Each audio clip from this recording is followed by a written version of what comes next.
Hey everybody, it is the Angry Honey Badger here, and it is time for LCS Weekly, and joining me is, of course, the one, the only Ranger. How you doing? Just so nice. I'm doing all right. It's raining. It is raining like crazy here. It's snowing. Yeah. In Alabama. Who does that? Thanks, Obama. Right? Wait, you guys are gonna be shut down, right? Oh, we're already shut down. Yeah, things already. Yeah. There's an inch of snow. It's Armageddon. No. If somebody just breathes and the word snow, they just close it. It doesn't even have to be snowing. Things have been closed since before snow. That's just the way it is. But yeah, so LCS Weekly, we go over what happened in the previous week's matches of the LCS, both EU and NA, and we cover the upcoming week, what we kind of think is going to happen, who we think is going to win. But obviously, in between all of that, we start off with news, and then we move into coverage, and then we talk about meta shifts as well, which people like the meta. It's in the middle of the video. If somebody wants to make timestamps of all this would make others very happy. But you don't have to. But if you make it all the way through it, we'll love you more. Anyways, moving on to the news. Don't tell people. I know, we can't. They only know if they get to the end of the video. So if you want to kick things off, who wants to kick things? I'll kick things off with news, actually. Yeah, yours is lighter. Yeah, mine's lighter. So first off, we have Sir Crepo back in the LCS, being on the EU. Oh. Crepo's back! He is going to be playing for Elements, a team that needs help. And honestly, I'm not sure this is the help they need. I like Crepo as an individual. I think he's great on the desk. I think he is a okay player. But I don't think he is, unless he's going to bring shot calling clarity to the team, I'd say that would be the biggest thing they would probably take away from Crepo. But Crepo's not like the world's greatest playmaker. He's not bad, but he's not like an Afromu or anything. I mean, he was on the struggling EG team for a long time. So, what are your favorite teams? Struggling. They were never the good EG team. They were always struggling. Until the end of the season where they won a bunch and they stayed in the LCS, which now they became Winter Fox. But still, that team's completely different now. Like, completely. So, Crepo, on Elements. A terrible choice. He leaves the desk where he got to sit next to a goddess and report League of Legends news. But yeah. That's all I have to say about that. I agree. I mean, good luck. I don't think he's what they need, but good luck. Yeah. What do you have? Oh, my news. Okay, so there was a guy that set up a stream that when Faker got into a game, it would show the stream on Twitch. And his owners, Faker's owners, Azubu, did not like that. Put out a cease and desist. Is that what it's called? Yeah. It's a pretty much. It's a 4-letter whatever DB. Blah, blah, blah, blah, blah. Anyway, so they say that he can't do it, and so there's a lot of controversy. DMCA. Yes. Trindamere came and said some bunch of ignorant, stupid things. If you're watching this, understand what you're saying and talking about before you open your goddamn mouth. Anyway, so I'm sorry. I don't like how such a head of power can just so haphazardly start yelling stuff. Anyway, but so the guy took the stream down, then he put it back up, and he took the stream down. Everyone's arguing about it, and basically what the thing is, Faker's saying he's being stalked, and if his content shouldn't be allowed to be shown where he doesn't want it to be. Mm-hmm.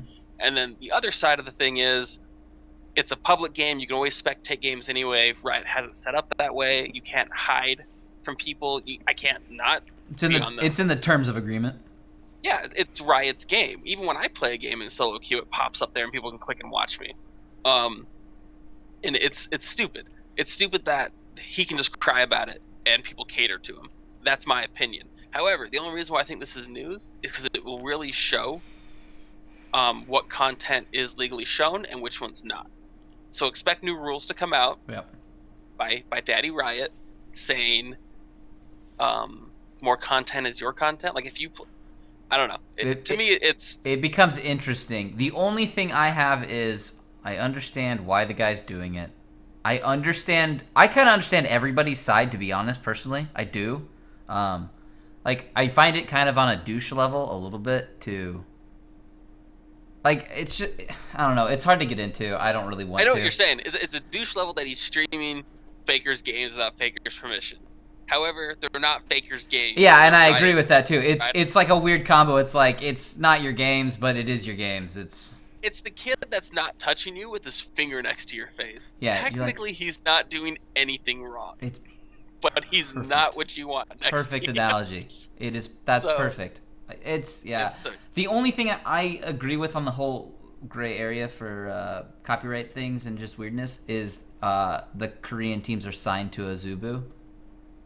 And I know that you can't technically limit a player's name to the service, but essentially that's what it's done. So I can kind of see the legal grounds of his games only being able to be on Azubu. So that's where I can understand why they asked for the Twitch shutdown. So I totally understand where it's coming from. I don't know if they actually can do it, but that's the problem with buying out to a certain streaming thing is there's a lot of where's the gray areas. There's a lot of lawyers that are excited. I bet. Expect repercussions to come through. Yes. For me personally, actually no, I'm not gonna say my opinion. Don't even worry about it. I'm not doing what I'm doing, but if you agree with it, support it. If you don't agree with it, don't support it. That's all you gotta do. That's all you gotta do. Nailed it. Money makes companies do wild things. So. That's actually true, and we've seen that firsthand. So, with a game called League of Legends. Anyways, let's kick things off by jumping into the previous week's matches. Starting things off with the EU LCS. I, once again, will kick you in the throat.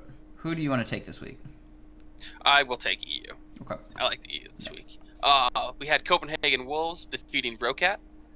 It was a great game. Good starter. Wolves did a great job. Then we had Giants Gaming beat Elements. Last week I said Elements should not lose this game. They'll find a way. And lo and behold, with a 13K lead, they lost the game. That was nuts, by the way. Oh, it was disgusting. And then we had Fnatic beating SK. Well done, Fnatic. It was a great game. They threw SK on their butt early. SK's a great team at recovering from that stuff. They've never been behind at the 10-minute mark, or 20-minute mark? 20-minute mark. And they just kept the pressure and hit it home. So great job. Gambit's back in town. Apparently they want to win games. So they lost 5 and now they've won 5. They beat Meet Your Makers. Meet Your Makers again. The lowest team in the world. They have consistently shown that they're not good at this point.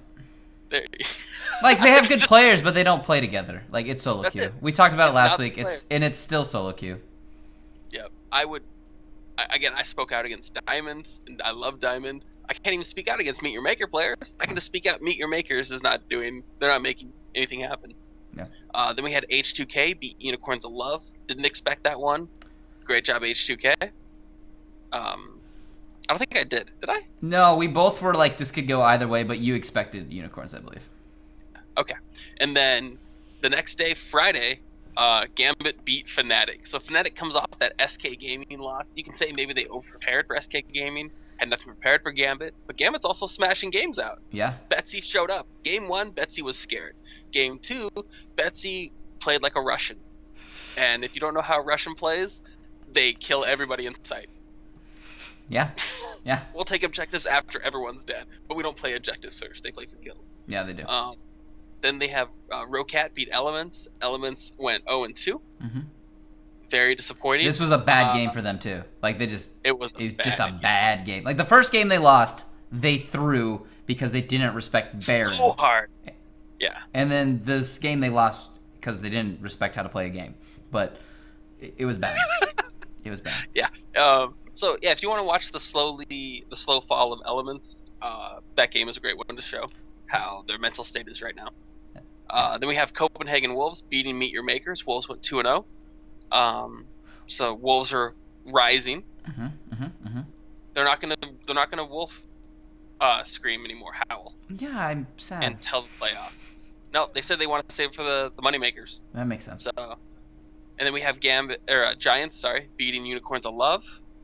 Unicorns went 0-2. Did not see that coming. They were 5-3. You'd at least expect them to be 6-4. Giants want to win. But we talked about how we'd see unicorns in the middle of the pack. This is the middle of the pack. So. Exactly. But would you have said? True, but would you have thought? Two weeks ago, that you would say that Gambit would be having a better record than Elements? Because 2 weeks ago, that wasn't a thing. 5. Like I knew Elements was gonna have some rocky starts, but not this. Not like this. Not like this.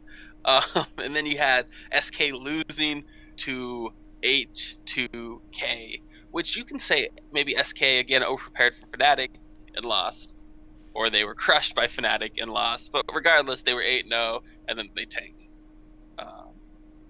So sad day, sad bananas. Yeah, crazy week, really, in the EU. It was if you wanted to watch some games, EU was where it was at. There's a couple that you could miss over, like the Rocat elements, just understand the elements.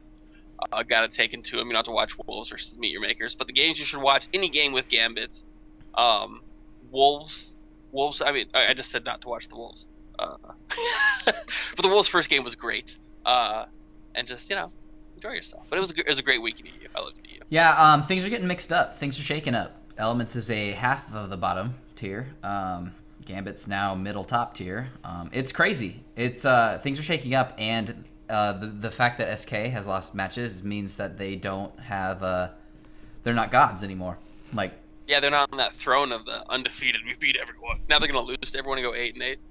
Yeah, I mean, we have teams like the Copenhagen Wolves and H2K 1 game behind Fnatic, and I don't think a lot of people would have expected that, let alone Fnatic still only 1 game behind SK.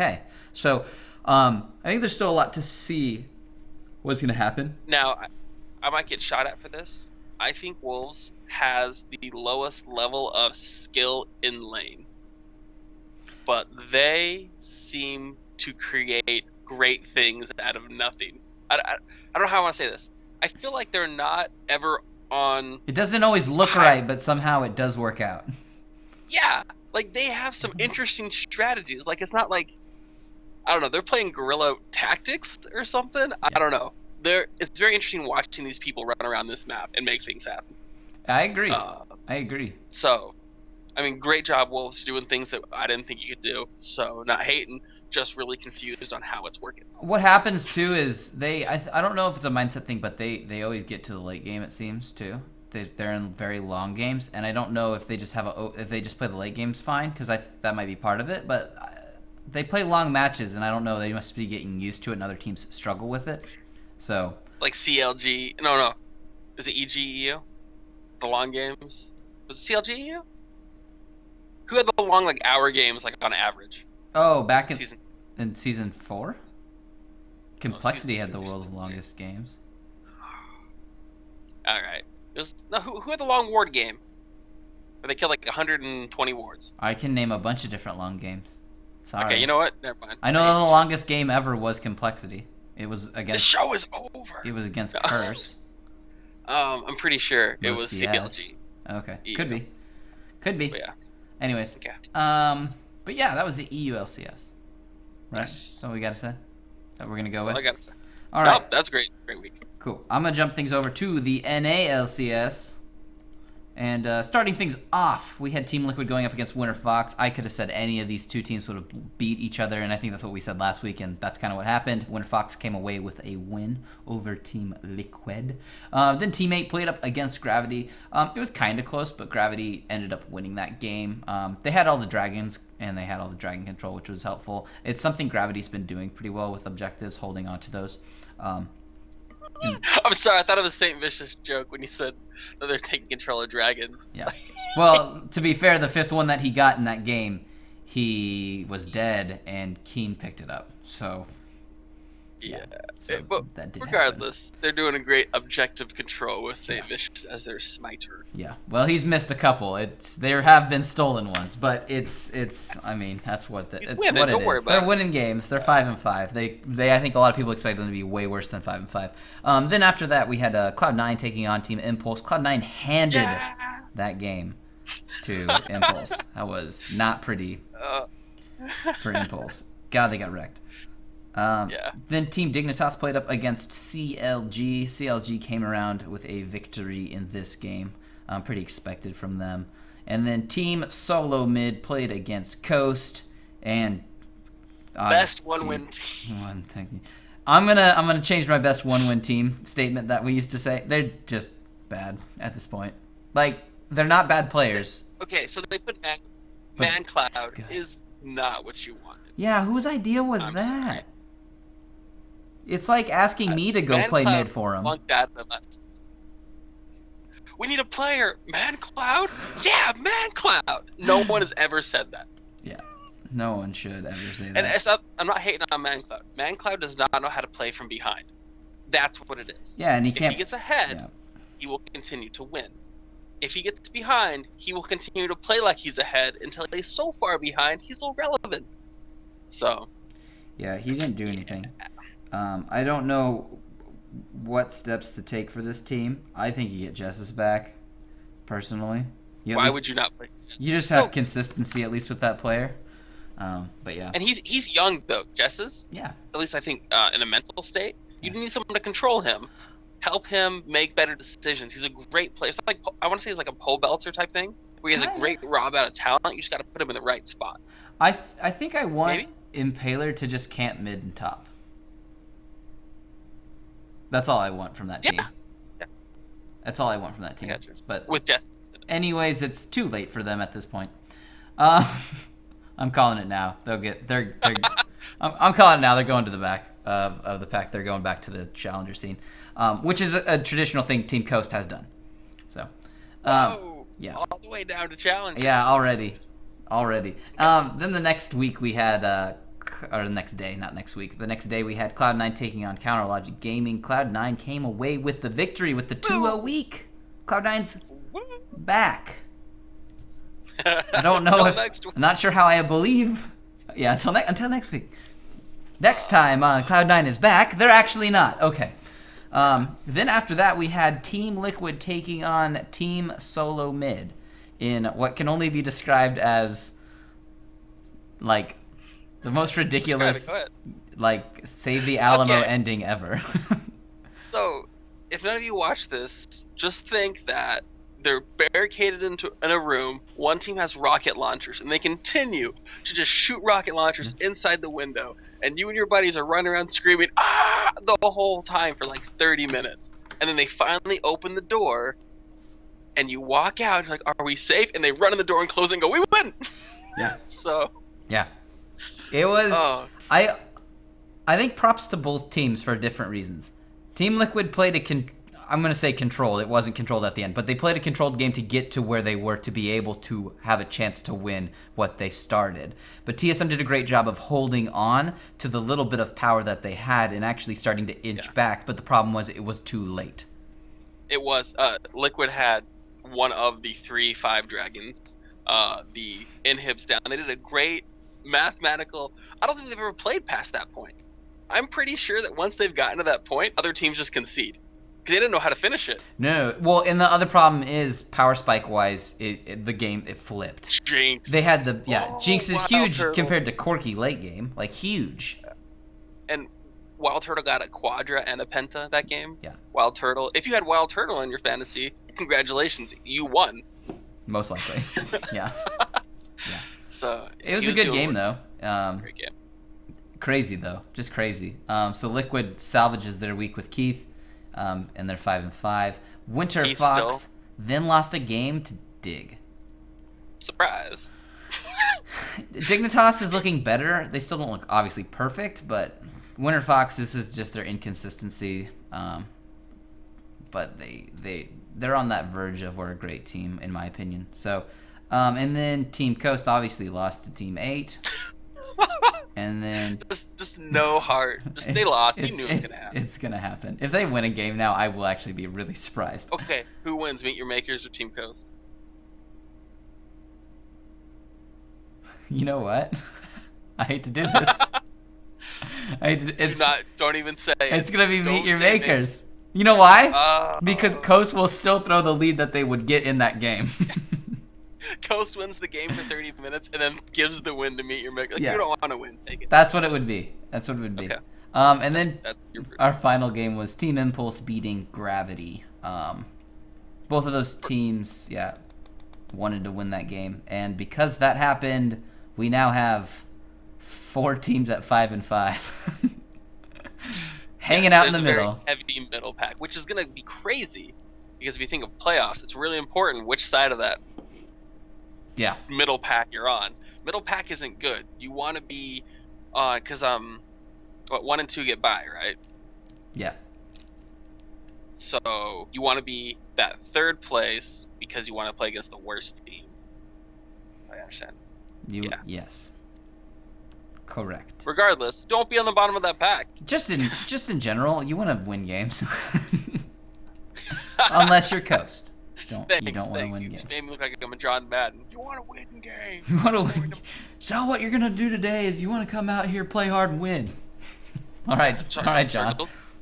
Yeah, the team that scores the most points generally wins. If he wouldn't have got tackled here, here, and here, he would have went for a touchdown. Really? Football. Brett Favre. Oh man, it's what it is. It's true though. Dude. So those were the matches last week. It was fun. Now shifting into meta. Meta change. Okay, let's talk about Cassiopeia.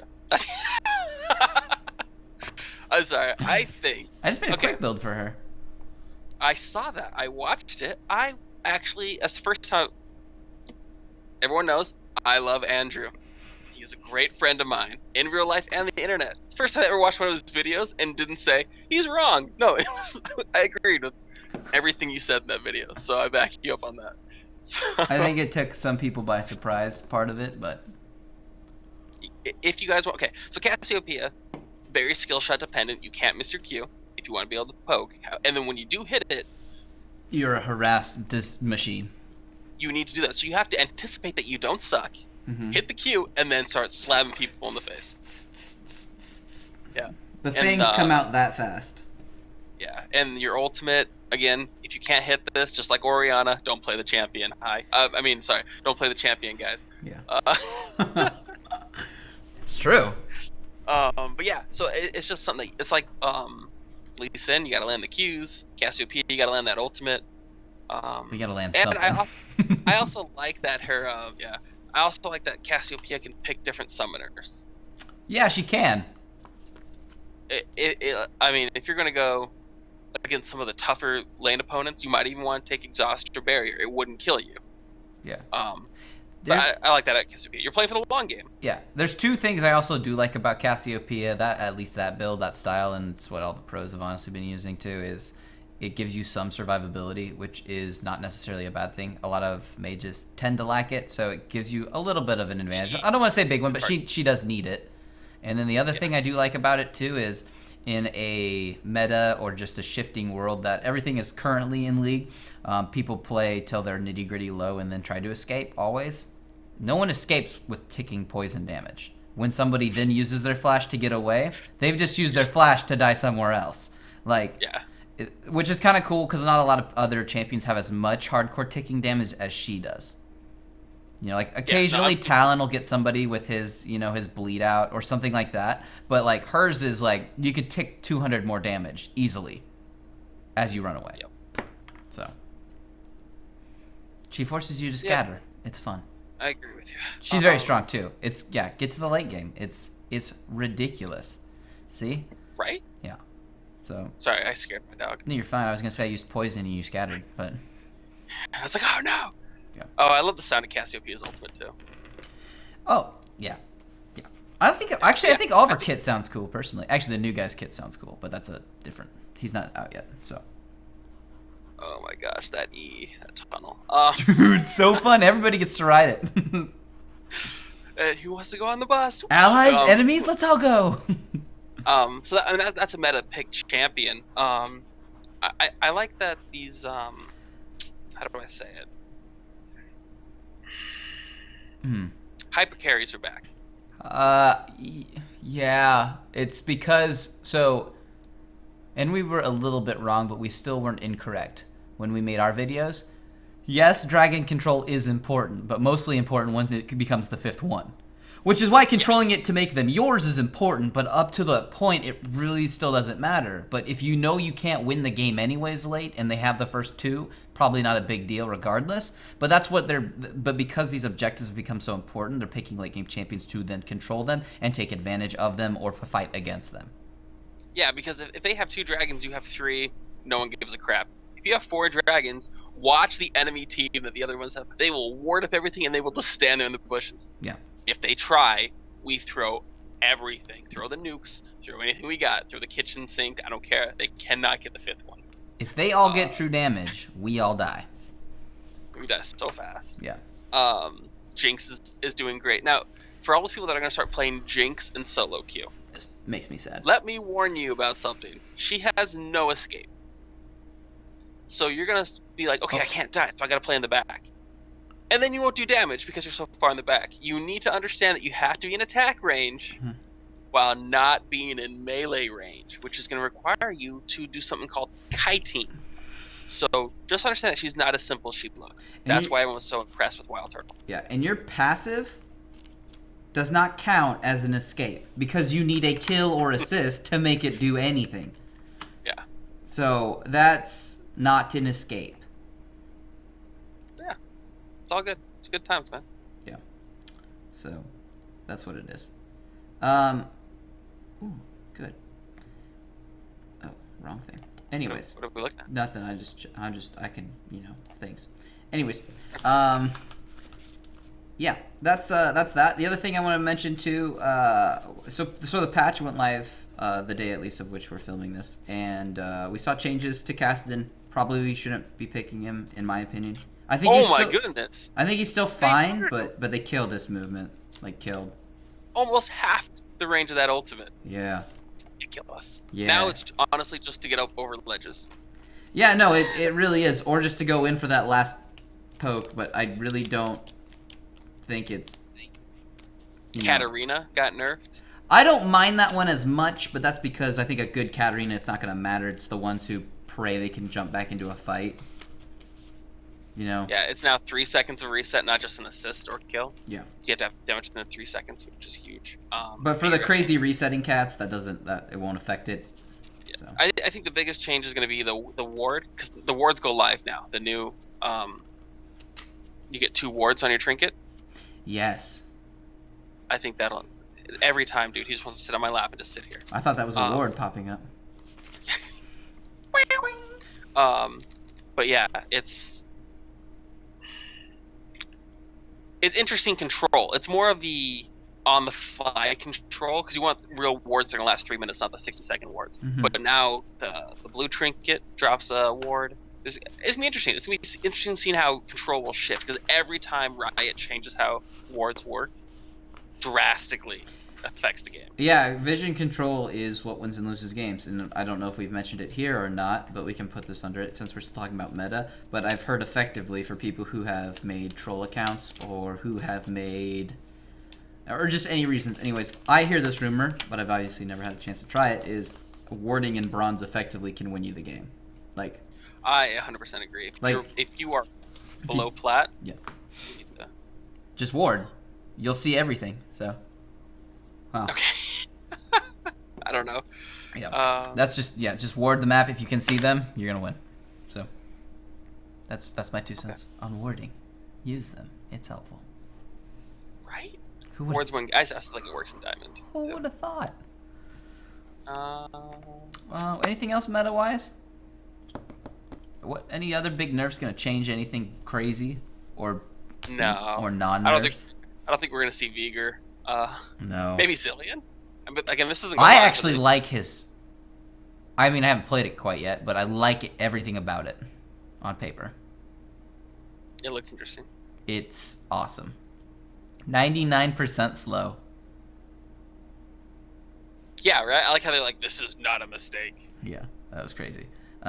He might make it. I think he might make his way into play, but obviously the LCS is on a patch behind, so we won't see this for another week or so. But yes, let's jump over to the players and fantasy. Are we do this before we do the schedule? Yeah. Oh, okay, cool. I don't know what it is for, so I'm new. We always have. This is what we did last time. Just players to take note of. I'm mistaken. Okay. It's okay. He's okay. Stop yelling at me. He's okay. Keith's at the top. That's true. Keith McBrief, he's played 4 games now, but he still has the average best for any player per game. So Keith is still a good pick. If you haven't picked him up, I would assume people have. The other ones I want to mention involve a person I named last week, which was Soren from Copenhagen. Always plays well, and if you don't have him, you might want to consider picking him up if nobody has him. and Freeze. I think we mentioned both of them last week. I'm still mentioning them because I still think people don't have Copenhagen Wolf players. It's true. Yeah. And Soren's just a great player. Yeah. What was I gonna say? Oh, here's another one I'll Cop. say. Nope. Yeah, I say it. you can do. Yeah. Did I beat you to it? Yes. All right, Cop. Cop last season was not a playmaker. He was just there. He's what I call a B player, where they're always just good. He didn't have terrible games, but he wasn't making things happen. Now this season, he is getting shit done himself. So he's a great pickup if you don't have him. Great player to play. I don't know who they're playing this week. Oh, they play against good teams. I don't know. Is it TSM? Let us find But yeah. out. I have Cop, so No, I have faith in it. Okay, I'm gonna need that ball, dog. Come here. I will kill you with this ball because reasons, dog. Come at me. All right. It was stupid because I gave it to her because I wasn't thinking. I just tossed it, and that thing is the squeakiest squeak I've ever squeaked. Okay, I need this. Sorry. It's right They there. play against Liquid and Coast, so actually Cop will have a good week. Oh, put him in. Put me in, coach. Just not center field. No more. Oh, here's what I was gonna say though. If you have element players, might want to drop them. Drop him, not even bench him, just drop him. Well, no, you can bench them for now, but they need to prove something. And I don't know if they're going to be able to do it this week. They might have a great week. I don't know. I could be obviously wrong, but they haven't performed in like 2 weeks at all. Like, very well. What was that honeymoon phase they were talking about with the new player? What are you talking about? Honeymoon phase, when you put a new player in, it like shakes things up, revitalizes the team. Mm-hmm. Elements has now gave themselves 2 shots of honeymoon. That's and true. we'll see if that works out for them. Yeah, that one scares me. Other than that, Hooney, but everybody has Hooney. And then everybody has Turtle. I'm trying to think of things that people wouldn't have. Oh, Panoy. this one's to keep an eye on. Betsy. Only played 2 games, obviously, but Betsy played good. Gambit is winning. Just maybe pick him up and throw him up on your bench for now for another week and see what happens this week. So, yeah. Because Betsy could be another really, really good one. Same thing with Panoy for Gambit. So, Like Panoy. Like it. but those are mine. Those are mine. Yep. That's all I got, man. Cool. Well, then let's jump into the EU LCS and what will be happening for those games. All right. You gonna take EU? No. Do we switch? Do I take EU? You take EU if you take EU. All right, guys. I'm taking EU like I do every week. I think. I don't know. I have a really bad memory for this kind of stuff. Anyway, regardless, first game is gonna be Fnatic versus Gambit Gaming. I'm sorry, Giants Gaming. There are too many GGs, dude. That's true. Gambit Gaming, Giants Gaming. That's it. Gaming. Okay, so it's gonna be Giants versus Fnatic.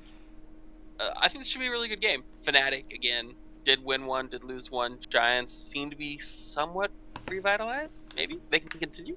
Mm-hmm. We'll see. Then we have Unicorns of Love versus SK Gaming. I would still put this in SK Gaming's favor, but Unicorns of Love, you never know. And both teams want to win though, so yeah, based off of previous weeks. Then we have Rocat versus H2K. I believe either one of these could win. I wouldn't be surprised either way. I do believe H2K will win this, but I would not be surprised either way. Mm-hmm. Elements versus Meet Your Maker. All right. So you're saying there's a chance. Elements, I love you, Froggen, Crepo. Those are the first 2 players that ever signed something for me when I went to an event. Okay. You guys are awesome. When you lose to Meet Your Makers, I will disown you. Oh, I understand that. Okay, then we have Gambit Gaming versus Copenhagen Wolves. Wolves going strong. Gambit going strong. Gambit's 5-0. Let's keep it going, Gambit. Come on! I think this is a game to watch for sure, though. I think this is the best game of the day. Yeah. I think. And then next, we have H2K versus Gambit or Giants Did Gaming. it again. Right? Straight up, H2K versus Giants. I don't know how I feel about this one. I guess. I think that what the won day before will help determine, I think, who can win this game. That's what the hardest part about this is doing back-to-back days, Yeah. because people go on tilt over a day. But yeah, if Giants win their first game, I have a high chance they would win their second. That's how EU seems to like to do things. You win 2, you lose 2. That's how it goes. Yeah. Then we have Fnatic versus Copenhagen Wolves. If Wolves wants to prove They are a top 3 team. This is a must win. They can lose the game against Gambit, and I don't think it will really affect much. What they really need to do is take down Fnatic. Then we have SK Gaming versus Elements. If you have SK players, put them in. They're going to get a lot of points. Gambit Gaming versus Rocat. Keep going Gambit, but Rocat did say they're going to be top 3. This would be a game. They need to stop Gambit from continuing to put it in turbo drive, whatever. Well, yeah, Betsy against new. Yeah. I think they should pick on the mid lane, to be honest with you. Betsy played his first game really timid. Welcome him to LCS by smashing him into the ground. Camp him, I don't care. Mm-hmm. It might be kind of crappy, but do it. Mm-hmm. Do it. Don't give him Ari. Make him play a non-mobile champion and camp the crap out of him. Mm-hmm. Then the final game is Unicorns of Love versus Meet Your Maker. Meet Your Maker should be 1-10 at this point, but they won't be. They'll be 2-9. So maybe they'll beat Unicorns of Love. Yeah. I don't know how I see those games, but yeah, sure. I really think Unicorns of Love will win this, but I do think Meet Your Maker can beat Elements right now. I bet they to could strike. too. Elements is wounded and walking through a field. Meet Your Makers, snipe them. Yeah. You know?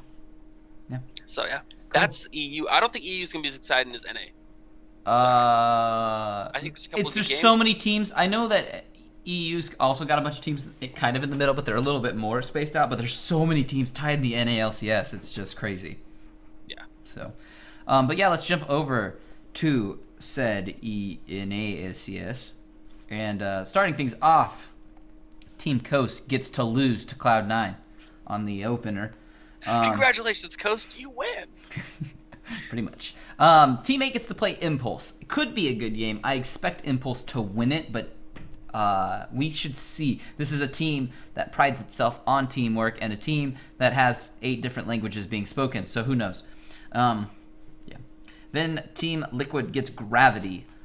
Gravity won the first time. I think it's a coin flip game, personally. I think both of these teams could win. So, I don't know. Yes. And it is still going to be Keith. Yeah, and it is Keith this week. Piglet's still bench. So, I don't know. I put Liquid ahead. So. I think Keith probably helps, and Liquid probably wants revenge. So, I think Liquid are better players, but Gravity has better teamwork. So let's see if Liquid can beat him out in the first 15 minutes. I think it'll be okay. I can agree with that completely, actually. Next, we have Team Solo Mid going up against Dignitas. I expect TSM to win this game. They show just that their teamwork is much better than pretty much anyone else's. Their team fight's beautiful. They just have to fall behind majorly to lose, pretty much, is what it has basically been for them to lose any game. And that usually doesn't happen with Bjergsen on your team.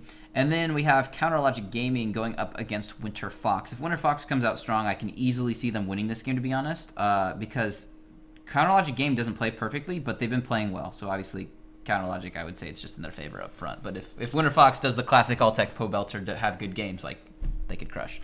You have Poe Belter, so your team's never really out of the game, unable to win a game.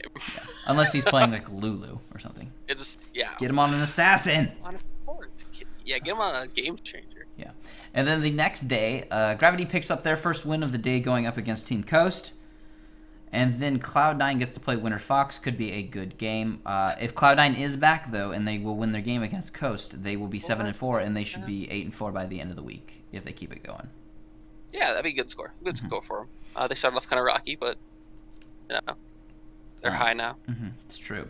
Team Impulse gets to go up against TSM next, and Zhao Zhao will get a try to redeem himself in the mid lane against Bjergsen because it did not go well the first time. Did not go well at all. And I think last season it was Bjergsen versus Zhao Zhao. Like, people were saying those were the top 2 mids.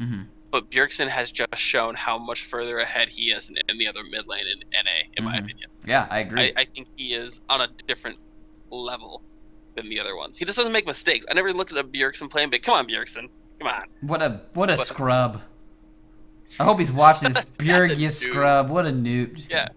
Yeah, he's good. He's really solid. I know you can see it. Go away. Yeah. So I expect TSM to win the game. And then after that, we have Counterlogic going up against Liquid. Now, Liquid did beat them earlier on in the split. I don't want to say they could do it again, but if they understand what CLG does, who knows? Because a lot of it is nobody can really tell what CLG does when they win. You know, like they're kind of a little unpredictable. I think CLG's bottom lane is too good for Liquid right now. Liquid's still going through that rough time, and I think Aphromoo is just such a playmaker. I agree with this. I do, but there's only one problem I have with your choice of words. CLG didn't impress me last week. What? I love the squeak. That was perfect timing. Yeah. It was. No, I mean, they did fine, but they didn't impress me like they did the week before or the week before that. So that's just my input. I want to say I hate to think this, they might be fizzling a little bit, which would be classic CLG. This is the time they start to fizzle. Wait, is it the end of the season? Yeah. It's the end of the first one. So, that's just the only thing that scares me. Obviously, like I said, if things go the way they are, I expect CLG to win. But if that pop and fizzle starts to happen, it would now be the time. And then Team 8 plays against Dignitas. This could be a good game, actually. Both these teams need to separate each other from the bottom of the pack. Yeah, because they're tied. Dignitas is trying to revitalize themselves. Yeah. And this is where Team 8 needs to not let that happen. Team 8 cannot slip anymore. Yeah. Their slip room is full. Yeah. So. I agree. Yeah. So. But yeah. I'm excited for NA. I want to see Liquid. I want to see Liquid continue to succeed. I love Piglet. I think he is a great player. But I am really happy with Keith and how he has stepped up to the plate twice now and came out swinging. He wasn't scared, he wasn't timid, he wanted to show, as you said it, he's a world-class ADC right off the bat. Yeah, he's a playmaker and he knows when to play smart, and that's two things that a lot of ADCs can't do. They either have one or the other. Cop had one for a very, very long time, and Keith shows up to his first week and he shows that he has both. And a lot of people can't do that. It's very hard to do those both consistently. Even Doublelift struggles with that still.